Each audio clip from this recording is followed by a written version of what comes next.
Global politics ಎನ್ನುವುದು ಒಂದು ಕಾಲಚಕ್ರ ಇದ್ದಂತೆ. ಪರಸ್ಪರ ಶತ್ರು ಎನಿಸಿಕೊಂಡವರು ನಾಳೆ ಆಪ್ತ ಮಿತ್ರರಾಗಿ ಜಗತ್ತಿಗೆ ಶಾಕ್ ಕೊಡಬಹುದು.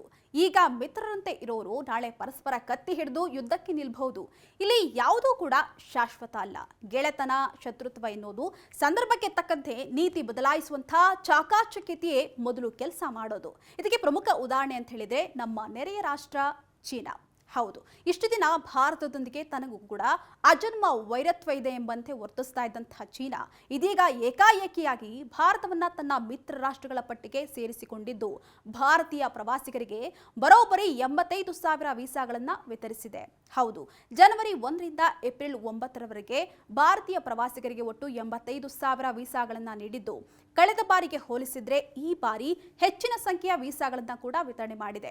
ಅಲ್ಲದೆ ಚೀನಾಕ್ಕೆ ಭೇಟಿ ನೀಡಲು ಬಯಸುವಂತಹ ಭಾರತೀಯರಿಗಾಗಿ ವೀಸಾ ನಿಯಮಗಳಲ್ಲಿ ಕೂಡ ಸಡಿಲಿಕೆಯನ್ನ ಕೂಡ ಮಾಡಿದೆ. ಇನ್ನು ಭಾರತ ಮತ್ತು ಚೀನಾ ನಡುವೆ ಗಡಿ ವಿವಾದ ಇನ್ನೂ ಕೂಡ ಬಗೆಹರಿದಿಲ್ಲ. ಈ ವಿಚಾರದಲ್ಲಿ ಉಭಯ ರಾಷ್ಟ್ರಗಳ ನಡುವೆ ಸಾಕಷ್ಟು ಭಿನ್ನಾಭಿಪ್ರಾಯಗಳು ಕೂಡ ಇವೆ. ಅಲ್ಲದೆ LAC ಬಳಿ ಮಿಲಿಟರಿ ಸಂಘರ್ಷಗಳು ಕೂಡ ನಡೀತಾ ಇವೆ. ಆದರೂ ಕೂಡ ಚೀನಾ ಭಾರತದೊಂದಿಗೆ ಸೌಹಾರ್ದಯುತ ಸಂಬಂಧವನ್ನ ಹೊಂದಲು ಬಯಸ್ತಾ ಇದೆ.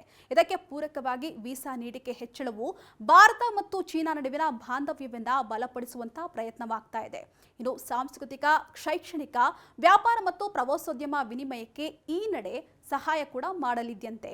ಇನ್ನು ಚೀನಾದಲ್ಲಿ ಅನೇಕ ಭಾರತೀಯ ವಿದ್ಯಾರ್ಥಿಗಳು ವೈದ್ಯಕೀಯ ಪದವಿಯನ್ನು ಪಡಿತಾ ಇದ್ದಾರೆ.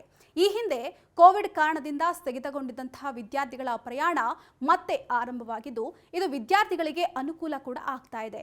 ಇನ್ನು ಅಮೆರಿಕಾದೊಂದಿಗೆ ಶತ್ರುತ್ವ ಸಾಧಿಸ್ತಾ ಇರ್ತಕ್ಕಂಥ ಚೀನಾ ಭಾರತದೊಂದಿಗೆ ಉತ್ತಮ ಸಂಬಂಧ ಹೊಂದಲು ಬಯಸ್ತಾ ಇರೋದು ಆಶ್ಚರ್ಯವನ್ನ ಕೂಡ ಉಂಟು ಮಾಡ್ತಾ ಇದೆ.